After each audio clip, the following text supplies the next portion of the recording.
పరమ తండ్రి అయిన ప్రభువైన యేసుక్రీస్తు నామములో అందరికీ శుభాభివందనములు తెలియజేసుకుంటున్నాం. ఈ దినం దేవుని యొక్క గొప్ప వాగ్దానాన్ని మనము చూద్దాం. అది పరిశుద్ధ గ్రంథములో నుండి యెషయా గ్రంథము 40వ అధ్యాయము 31వ లేఖనము. దేవుని కొరకు ఎదురు చూచువారు నూతన బలము పొందుదురు. అవును, లోకము కొరకు ఎదురు చూచేవారు నూతన బలమును పొందుకోలేరు. దేవుని కొరకు ఎవరైతే ఎదురు చూస్తూ ఉంటారో అట్టి వారు మాత్రమే నూతనమైన బలమును నూతనమైన శక్తిని పొందుకుని దేవునితోనూ దేవునిలోనూ నివసించుటకు మరి యోగ్యులై ఉంటారని దేవుని వాక్యమే సెలవిస్తూ ఉంది.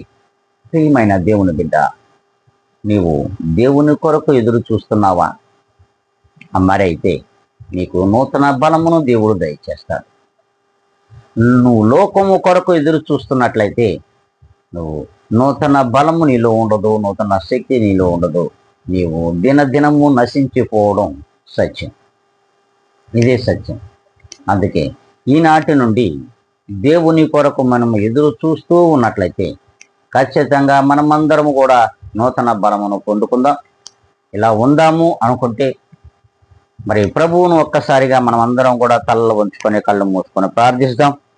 మహాపరిశుద్ధుడా, మా ప్రేమ స్వరూపి, నీ ఘనమైన శ్రేష్టమైన నాయన నామమునకు కృతజ్ఞతలు స్తుతి స్తోత్రములు సమర్పించుకుంటూ తండ్రి, ఈ ఉదయకాల సమయమున ఇదిగో నాయన మమ్ములను సజీవుల లెక్కలో ఉంచి ఇదిగోనైనా నీవిచ్చిన ఆయుష్ చేతను ఆహారము చేతను అనుదినము నడిపించుతూ ఈ దినము కూడా నడిపిస్తున్నావని మేము ఎరిగి ఉన్నాము. కనుకనే ప్రభువా, ఈ రీతిగా ఈ ఉదయకాల సమయమున మీ వాగ్దానమును విని వాగ్దానము ప్రకారముగా మీ కొరకు ఎదురు చూస్తూ బ్రతకడానికి కృప చూపమని బ్రతిములాడుకుంటూ యేసు క్రీస్తు యొక్క అద్భుతమైన నామమున అడిగి వేడుకొని ప్రార్థిస్తున్నాను మా తండ్రి.